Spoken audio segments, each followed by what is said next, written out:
ఈ రోజు దేవుని వాగ్దానం చూసుకుందాం. యెహెజ్కేలు 12:28.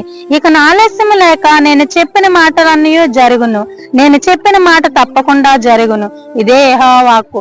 మన జీవితంలో చాలా సార్లు ప్రార్థిస్తుంటాం, కానీ దేవుడు నా జీవితంలో ఈ కార్యం జరిగించలేదు, ఇంకా ఆలస్యం అవుతుంది అని చెప్పి నువ్వు ప్రార్థన చేసి విడిచిపెట్టేస్తావేమో. నువ్వు ఇసుక ప్రార్థన ఎప్పుడైతే చేస్తావో, నువ్వు మెలుగు కలిగి ప్రార్థన ఎప్పుడైతే చేస్తావో, దేవుడు నా జీవితంలో కార్యం జరిగిస్తాడు కదని చెప్పి విశ్వాసంతో నువ్వు ఎదురు చూడాలి.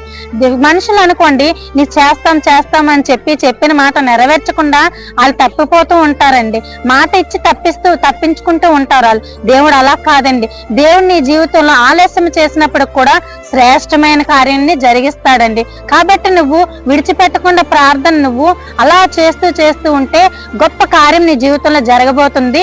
దేవుడు తగిన సమయంలో నీ కార్యం నెరవేర్చబడుతుంది. ఈ కొద్ది పరిశుద్ధ వాక్యం దేవుడు నీ జీవితంలో నెరవేర్చును గాక. ఆమేన్.